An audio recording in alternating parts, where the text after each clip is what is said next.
오늘의 본문은 다윗 왕이 성전을 건축하기 위해서 재료도 준비하고 또 사람들에게 당부도 하고 이런 내용입니다. 자, 22장 제가 읽겠습니다. 다윗이 이르되 이는 여호와 하나님의 성전이요 이는 이스라엘의 번제단이라 하였더라. 다윗이 명령하여 이스라엘 땅에 거류하는 이방 사람을 모으고 석수를 시켜 하나님의 성전을 건축할 돌을 다듬게 하고 다윗이 또 문짝 못과 거멀 못에 쓸 철을 많이 준비하고 또 무게를 달 수 없을 만큼 심히 많은 놋을 준비하고 또 백향목을 무수히 준비하였으니 이는 시돈 사람과 두로 사람이 백향목을 다윗에게로 많이 수운하여 왔음이라. 다윗이 이르되 내 아들 솔로몬은 어리고 미숙하고 여호와를 위하여 건축할 성전은 극히 웅장하여 만국의 명성과 영광이 있게 하여야 할지라. 그러므로 내가 이제 그것을 위하여 준비하리라 하고 다윗이 죽기 전에 많이 준비하였더라.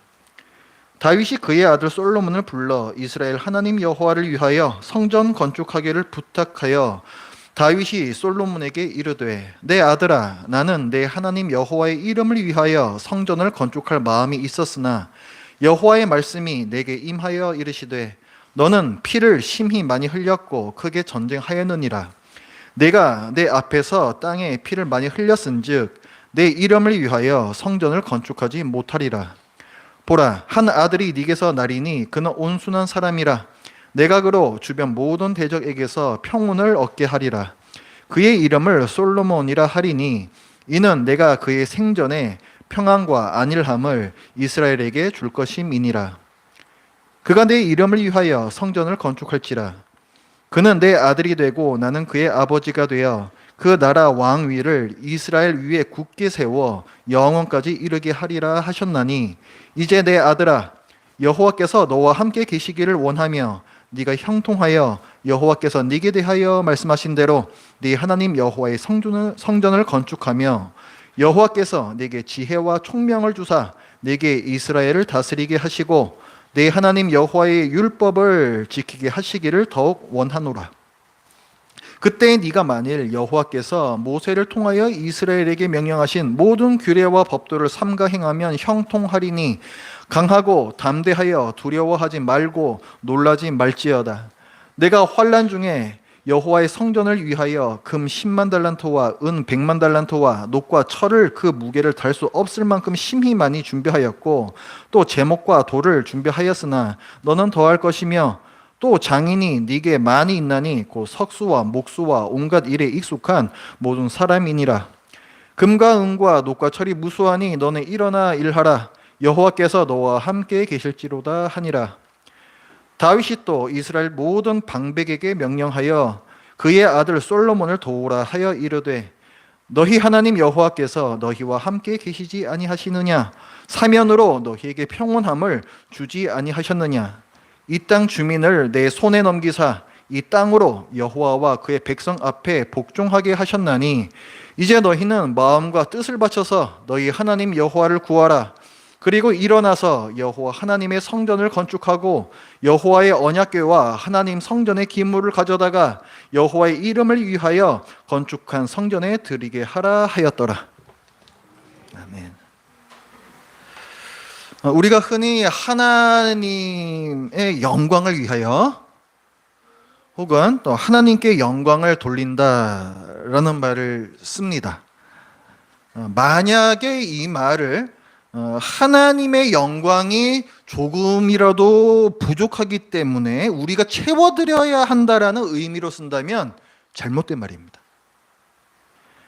하나님은 완전한 영광 그 자체이십니다. 하나님께는 더해져야 할 영광이 없어요. 뭔가가 좀 더해져야 하는 신, 뭔가가 더 덧붙여져야 하는 신이라면 불완전한 신이고 그것은 신이 아닙니다. 성경에도 하나님의 영광을 위하여 또 하나님께 영광을 돌린다라는 말이 종종 나옵니다. 이 말은 소극적으로는 하나님의 이름에 먹칠하지 않는다는 뜻이고 적극적으로는 하나님께서 어떤 분이신지 드러낸다는 의미입니다. 요약하자면 하나님의 이름을 욕되이 하지 않고 그분의 어떠하심을 드러내는 것이 하나님의 이름을 위하여 혹은 하나님께 영광을 돌린다라는 말의 뜻입니다. 귀환 공동체에게 많은 고민들이 있었는데 그중 하나가 우리가 다시 지은 이 성전이 너무 초라하여 오히려 하나님의 이름을 더럽히지 않았는가 하는 것이었습니다. 에스라서에는 옛 솔로몬 성전을 기억하는 나이 지긋한 이 어르신들이 지금 막 재건한 성전을 보고 이것이 너무 작고 초라해서 울음을 터뜨렸다라는 기록이 있습니다. 성전이 너무 보잘것없다. 과연 이것을 온 세상을 지으신 위대하신 하나님의 성전이라고 할 수 있는 거냐? 우리가 오히려 하나님의 이름에 먹칠한 것이 아니냐? 과연 하나님께서 이 성전을 기뻐하실 것인가? 성전의 정당성에 대한 질문입니다. 하나님께서 이 성전을 인정하시는가? 이것은 합법적이고 정당한 성전인가? 오늘 본문은 귀환 공동체의 이 질문, 무엇이 성전을 정당하고 합법적이게 하는가에 대한 답변입니다. 과거 사사 시대에 블레셋과 이스라엘이 전쟁한 이후에 본래 하나의 세트였던 성막과 언약궤가 분리가 되었습니다. 그래서 서로 다른 곳에 있었지요. 우리는 지난 주일에 다윗이 언약궤를 예루살렘 성에 모셔 들여온 일을 보았습니다. 그 후로도 성막과 언약궤는 따로따로 있었습니다. 예를 들어서 21장 29절 같은 데를 보면은 옛적에 모세가 광야에서 지은 여호와의 성막과 번제단이 그때에 어디 있었대요? 기브온 산당에 있었다고 얘기하고 있습니다. 다윗 시대에도 그랬다는 거예요. 다윗 시대에도. 당연히 다윗은 이 둘이 함께 있어야 한다고 생각했습니다. 다만 모세 시대에는 광야를 여행해야 했기 때문에 가벼운 텐트, 성막이 적합한 형태였고, 이제는 가나안 땅에 정착했기 때문에 떠돌아다닐 필요가 없기 때문에 거대하고 아름다운 성전을 짓고 싶어 합니다. 이것은 다윗이 자기의 위용 혹은 업적을 뽐내고 싶어 하는 정치적이고 인간적인 생각에서가 아닙니다. 하나님께서 다윗에게 새로 지을 성전의 설계도를 친히 보여주십니다. 마치 이전에 모세에게 성막의 설계도를 주셨던 것처럼 여기 색깔피 두시고 28장 19절 가보십시오. 28장은 오늘 본문 22장과 거의 같은 사건을 다루고 있습니다. 28장 19절 같이 한번 읽어보겠습니다. 시작. 또 내 아들 솔로몬에게 정성된 마음을 주사, 여기 아닌가요? 제가 잘못 읽었네요. 28장 19절입니다. 죄송합니다. 읽습니다. 시작. 다윗이 이르되 여호와의 손이 내게 임하여 이 모든 일의 설계를 그려 나에게 알려주셨느니라. 자, 성전을 누가 지으라 하셨다는 거예요? 하나님께서 지으라 하신 거예요. 그러니까 다윗이 자기 마음대로 한 게 아닙니다. 물론 자기에게 성전을 지어드리고 싶은 마음이 있었지요. 하지만 이것을 허락하시고 승인하시고 설계도까지 주신 분이 하나님이셨다라는 것입니다. 그러니까 이 성전은 정당한 거예요. 오늘 본문 다시 넘어오셔서 이 맥락을 좀 보겠습니다. 우리가 지금 22장이 오늘 본문인데 13장부터 16장까지는 언약궤를 예루살렘 성에 들여오는 사건입니다. 언약궤가 원래 성막의 기물이란 말이에요. 그죠? 그 다음에 이어진 17장에서는 다윗 언약이라는 것이 나와요. 하나님께서 다윗의 왕조를 통해 영원한 왕위를 이어가시겠다라는 약속인데, 그 중에 그 다윗의 아들이 성전을 지을 것이다 라는 또 약속을 주세요. 여기도 성전이라는 말이 나옵니다. 그리고 또 이어지는 18장부터 20장까지는 다윗 왕하고 이방 나라 간의 전쟁 기록들이 나와요. 그래서 어느 나라를 이기고 어느 나라를 이기고 하는데 이 내용 중에 보면 전쟁에서 이겼을 때의 전리품을 여호와께로 돌렸다라는 말이 나옵니다. 이건 뭐냐면 전리품을 여호와께 예물로 드렸다. 이건 성전을 짓기 위한 재료로 비축을 했다는 얘기예요. 그러니까 성전과 관련이 되어 있는 이야기가 나옵니다. 그리고 21장에는 오르난 혹은 아라우나의 타작마당이라는 곳이 성전 부지로 확정된 배경을 설명을 하고 있어요. 21장에서 그 성전 부지에 대한 배경을 설명하고 오늘의 본문 1절에서 다윗이 이르되 이는 이 아라우나의 타작마당은 여호와 하나님의 성전이요 이는 이스라엘의 번제단이라 하였더라. 이곳에 성전을 세우기로 했다는 것입니다. 그러니까 이것도 성전과 관련된 본문이에요. 아라우나의 타작마당 거기서 어떤 사건이 있었고 뭐 전염병이 있었고 그것보다도 성전 부지로 확정된 것이 중요한 것입니다. 그리고 나서 오늘이 22장이죠. 오늘 22장은 성전 건축을 위해서 많은 재료들을 준비하고 또 성전 건축을 하라고 자기 아들 솔로몬과 신하들에게 명령하는 장면이에요. 어떻습니까? 지금 13장부터 계속해서 성전에 대한 이야기가 나오고 있습니다. 귀한 공동체에게 이 역대기 기자가 뭔가 말하고 싶은 거예요. 그게 뭘까요? 오늘 본문에서 다윗은 웅장하고 아름다운 성전을 짓기 위해서 엄청난 양의 석재와 목재와 쇠붙이 그리고 귀금속들을 준비합니다. 오늘 본문의 그 14절을 보면 그 예가 나와 있는데 거기 보면은 금 10만 달란트와 은 100만 달란트와 그다음에 뭐 구리와 철 같은 거는 이건 뭐 중량을 달 수 없을 정도로 그렇게 많이 준비를 했다. 이렇게 나와 있어요. 이 금 10만 달란트하고 은 100만 달란트만 보면은 이걸 갖다가 오늘날의 이제 금과 은의 시세로 따져 보면요. 총 570조 원이 나옵니다. 570억이 아니고 570조 원이 나와요. 2025년도 우리나라의 예산이 얼마일까요? 670조 정도입니다. 우리나라 현대 사회에서 우리나라의 한 해 예산이 670조인데 570조를 들여서 성전을 짓는다는 거예요. 그러니까 좀 비약해서 얘기하면은 교회 하나 짓는데 670조를 드린다. 570조를 드린다 이런 말입니다. 이게 얼마나 지금 크고 아름다운 성전을 다윗이 생각하는 건지 우리가 생각을 할 수가 있어요. 이 사실은 귀한 공동체가 방금 재건한 작고 초라한 성전과 너무나도 대조가 되죠. 그러면 역대기 기자는 귀한 공동체가 지은 작고 초라한 성전이 쓰레기라고 얘기하고 있는 거구나. 오늘 본문을 좀 더 보겠습니다.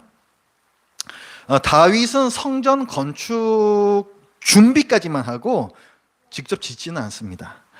다윗은 하나님을 사랑하여 성전을 손수 지어드리고 싶었지만 하나님께서 허락하지 않으셨습니다. 오늘 보면 7절을 보면 다윗이 솔로몬에게 이르되 내 아들아 나는 내 하나님 여호와의 이름을 위하여 성전을 건축할 마음이 있었으나 여호와의 말씀이 하면서 그 8절 끝부분에 보면 네가 내 이름을 위하여 성전을 건축하지 못하리라 하면 안 된다라고 불허하세요.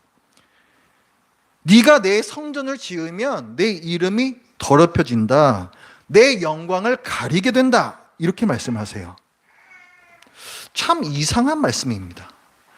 당시 다윗은 그 근동 지역의 모든 나라들을 다 전쟁에서 이기고 호령하던 그 당시의 능력과 영광의 아이콘이었어요. 이런 다윗이야말로 하나님의 능력과 영광을 드러내기에 가장 적합한 사람이 아니겠습니까? 여호와 하나님을 섬기는 자는 이와 같이 성공하고 번영하리라. 자, 우상을 버리고 여호와를 너희 하나님으로 받아들여라. 이런 메시지를 전하기에 성전 건축은 더없이 좋은 기회이고 다윗은 더없이 적합한 인물이 아니겠습니까? 하나님의 말씀은 아니라는 거예요. 하나님께서는 다른 사람을 성전의 건축자로 임명하십니다. 솔로몬이에요. 하나님께서는 다윗의 아들에게 솔로몬이라는 이름을 친히 지어주십니다. 솔로몬은 샬롬에서 나와요. 샬롬. 샬롬, 평화입니다. 하나님께서 친히 이 이름을 지어주시고 그의 시대가 전쟁이 없는 평화의 시대가 될 것이다. 약속을 해주세요. 그런 솔로몬이 여호와의 이름을 위하여 성전을 건축해야 한다라고 말씀하세요. 9절부터 말씀을 보십시오. 보라, 한 아들이 네게서 나리니 그는 온순한 사람이라. 이 온순한 사람, 원어는 이게 평화의 사람이라는 뜻이에요. 평화의 사람이라. 내가 그로 주변 모든 대적에게서 평화를 얻게 하리라. 그의 이름을 솔로몬이라 하리니 하나님께서 이름을 지어주시는 거예요. 이는 내가 그의 생전에 평안과 또 솔로몬, 샬롬이 나오고 안일함, 이것도 샬롬입니다. 이스라엘에게 줄 것임이니라. 그가 내 이름을 위하여 성전을 건축할지라. 여기서 하나님의 이름을 위한 성전을 건축할 자격이 나온 거예요. 여기서 그는 내 아들이 되고 나는 그의 아버지가 되어 그 나라 왕위를 이스라엘 위에 굳게 세워 영원까지 이르게 하리라. 자, 어떻습니까? 8절에서 보면은 다윗은 뭐라고 표현이 되어 있냐면은 너는 피를 심히 많이 흘렸고 크게 전쟁하였느니라. 이 크게 전쟁하였느니라 이 부분도 원어에서는 전쟁의 사람이라고 되어 있습니다. 전쟁의 사람. 그러니까 다윗은 전쟁의 사람이고 솔로몬은 평화의 사람이에요. 평화의 시대를 이룬 왕, 그 이름도 샬롬, 평화라는 뜻을 가진 이 왕이 성전을 지어야 여호와의 이름이 더럽혀지지 않는다는 거예요. 하나님께서는 전쟁의 신이 아니라 평화의 신으로 알려지길 원하십니다. 하나님께서는 전쟁을 좋아하는 잔인하고 무서운 신이 아닌 평화를 사랑하시는 선한 신으로 온 세상에 알려지길 원하셨습니다. 그래서 전쟁에서 많은 이방인들을 죽인 다윗이 적합하지 않다고 말씀하셨어요. 하나님께서는 모든 이방인들과 화해하는 평화의 신으로서 알려지기를 원하셨습니다. 중요한 것은 이 이야기가 역대기에만 나온다는 사실이에요. 같은 사건을 기록한 사무엘서에는 왜 다윗이 아닌 솔로몬이 성전을 지어야 했는지의 이유가 나오지가 않습니다. 또 열왕기상 5장 3절 같은 데에서는 솔로몬이 이제 뭘 얘기를 하는데 자기 아버지 다윗 왕 시절에는 전쟁하느라고 시간이 없어서 성전을 건축할 만한 시간적인 여유가 없어서 성전을 못 지었다라는 식으로 얘기를 해요. 역대기는 독특한 메시지를 갖고 있습니다. 하나님께서는 평화의 신으로 알려지길 원하신다. 이스라엘이 다른 나라를 굴복시켜야만 하나님께서 영광 받으시는 게 아니다.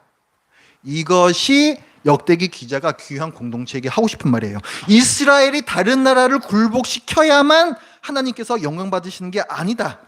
우리가 흔히 착각합니다. 내가 인류대에 들어가면 하나님께 영광이 될 것이다. 내가 인류기업에 들어가고 거기서 승승장구하여 임원이 되면 하나님의 이름이 드러날 것이다. 내가 사회에서 잘 나가면 안 믿는 사람들이 그런 나를 보고 부러워하면서 나도 당신이 믿는 그런 하나님을 믿고 싶소라고 말할 것이다.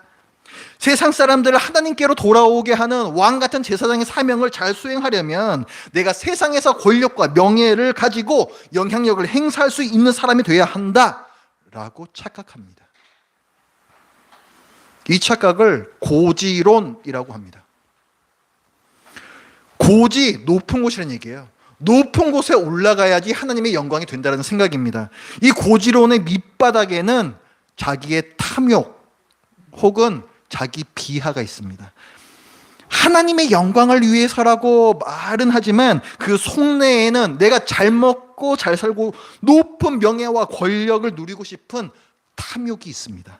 또 어떤 사람은 내가 왕 같은 제사장으로 살지 못하는 이유가 돈도 없고 권력도 없기 때문이라고 스스로를 비하합니다. 그러면서 자기를 정당화시키는 거죠. 예루살렘 귀환 공동체도 이런 고지론에 빠져 있었습니다. 식민지 백성 신세인 우리가 어떻게 하나님의 이름을 높일 수 있단 말인가? 오히려 하나님의 명예를 땅에 떨어뜨리는 거 아닌가? 옛 솔로몬 성전에 비하면 작고 초라한 이 성전을 과연 하나님께서 기뻐하실까? 이것은 자기 비하의 고지론입니다. 역대기는 이 질문에 답합니다. 나는, 하나님께서 말씀하시는 거예요. 나는 고지론에 걸맞는 잘 나가던 다윗이 아니라 그의 아들 솔로몬을 성전 건축자로 임명한다. 나의 영광은 너희가 세상에서 높아짐으로써 드러나는 게 아니다.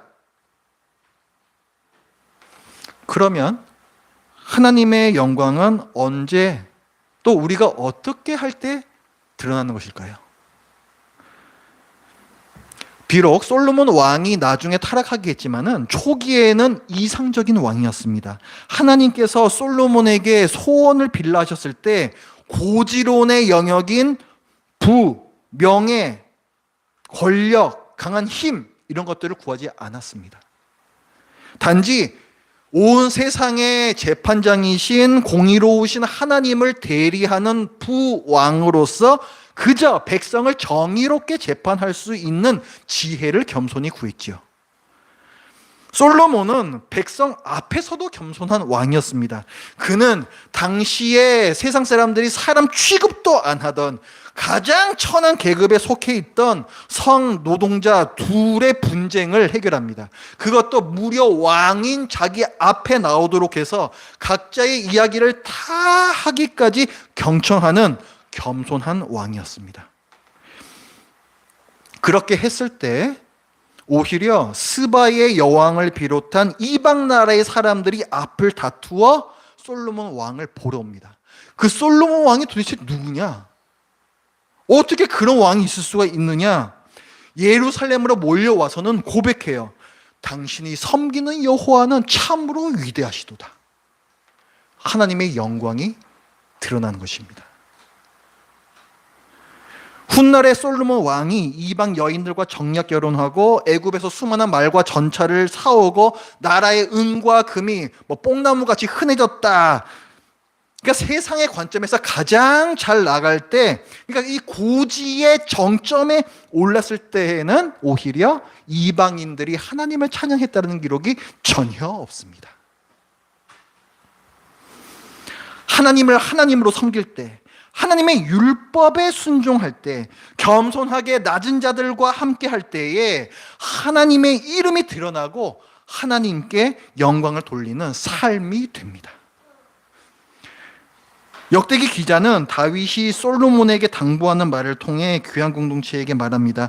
참 왕이신 하나님을 인정하며 율법에 순종하라고. 오늘 본문은 12절입니다. 여호와께서 네게 지혜와 총명을 주사 네게 이스라엘을 다스리게 하시고 네 하나님 여호와의 율법을 지키게 하시기를 더욱 원하노라. 또한 역대기 기자는 귀한 공동체의 질문, 식민지 백성에 불과한 우리가 하나님의 이름을 높일 수 있는가? 이런 작고 초라한 성전도 하나님께서 기뻐하시는가? 라는 질문에 답합니다. 그렇다. 너희가 하나님을 사랑하고 겸손하게 이웃을 섬기라는 하나님의 율법에 순종할 때 하나님의 이름이 선포되고 그곳에서 하나님의 영광이 드러난다. 그리고 얘기해요. 성전 짓는데 금 10만 달란트가 중요치 않다고. 부유하면 부유한 대로, 가난하면 가난한 대로 최선을 다해서 하나님께 헌신하고 하나님께 충성할 때 하나님의 영광이 드러나고 그분의 명예가 더 높아지는 것입니다. 역대기 기자가 다윗 왕의 말을 통해서 이 귀한 공동체에게 당부하는 말을 보십시오. 19절입니다. 이제 너희는 마음과 뜻을 바쳐서 금 10만 달란트를 바치라는 얘기를 안 해. 너희는 마음과 뜻을 바쳐서 너희 하나님 여호와를 구하라. 그리고 일어나서 여호와 하나님의 성전을 건축하고 여호와의 언약궤와 하나님의 성전의 기물을 가져다가 여호와의 이름을 위하여 건축한 성전에 드리게 하라. 바칠 것은 마음과 뜻이라는 거예요. 성전의 중요성은 건물이 아니라 여호와를 진심으로 찾고 구하는 것, 믿음이라는 것입니다. 역대기 기자는 귀환한 공동체에게 지금 필요한 게 뭔지를 말하고 있어요.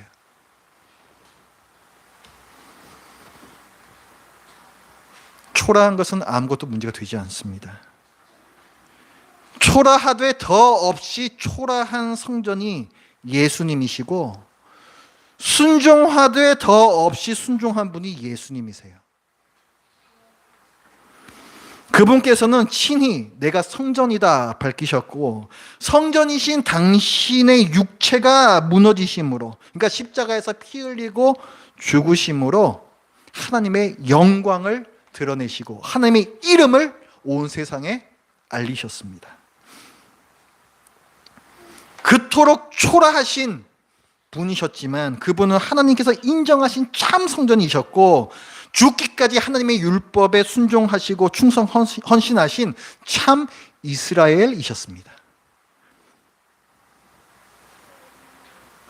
예수님께서 부활 승천하시고 오순절 날에 성령님께서 강림하심으로 이제는 교회가, 그리고 우리 신자 각 사람이 하나님께서 거하시는 성전이 되었습니다.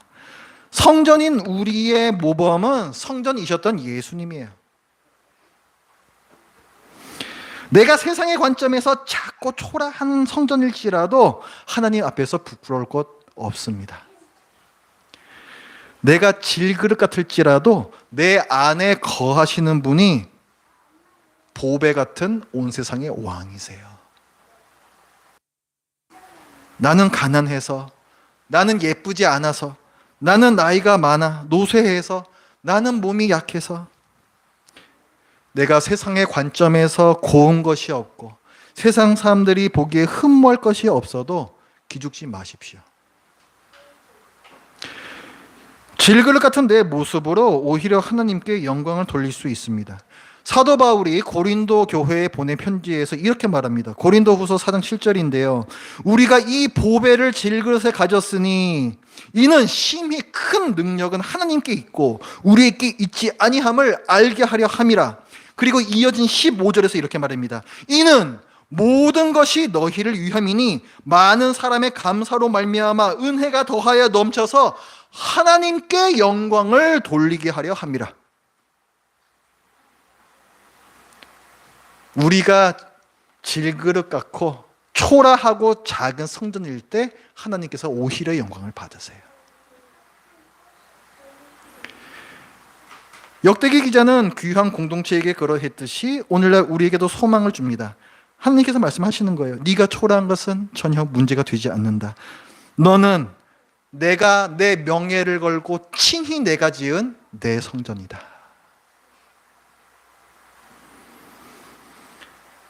하나님을 하나님으로 섬기고 그분의 말씀인 성경 말씀에 순종하십시오.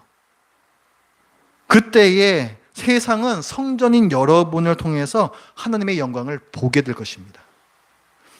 그때의 세상은 예수 그리스도의 복음을 알아 참 평화와 안식을 얻게 될 것입니다.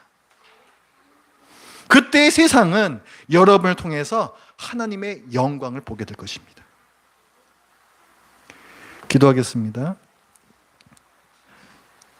하나님 아버지, 다윗이 성전을 건축하기 위해 최선을 다하고, 그러나 하나님께서는 고지에 올라 있었던 다윗이 아닌 다른 자를 통해서 성전을 세우시는 이 사건을 보았습니다. 어떤 일이 있어도 하나님의 영광을 다른 그 어떤 누구도 찬탈하는 존재가 되어서는 안 되며, 이를 위해서 하나님께서는 오히려 약한 자를 통하여 하나님의 강하신 능력과 영광을 드러내 보이길 기뻐하신다는 사실을 알았습니다. 하나님 아버지시여, 저희는 무엇을 위해서 달려가고 있습니까? 고지를 위해서 달려가고 있습니까? 아니면 낮은 곳을 향하여 달려가고 있습니까? 예수님이 저희의 모범이시니 저희도 예수님처럼 낮은 곳으로 가게 하여 주시고 죽기까지 하나님의 말씀에 충성케 하여 주시옵소서. 저희들이 그렇게 살겠노라고 이 시간에 다시 한번 다짐합니다. 쉽지 않은 결단이지만 그러나 저희들이 저희 안에 계신 성령님을 믿고 이제 저희가 그렇게 살겠노라고 또 그를 통해서 참 안식과 평화를 주실 하나님을 신뢰하며 그리 결단합니다. 하나님 아버지, 저희 마음속에 아직도 고지를 향해서 달려가고 싶은 저희의 탐욕과 욕심이 있다면 이 시간에 성령의 불로서 태워주시옵소서. 그리고 저희를 겸손케 하여 주시고 하나님의 백성으로서 왕같은 제사장으로서의 사명에 저희들 충성케 하여 주시옵소서. 예수님의 이름으로 기도드립니다. 아멘.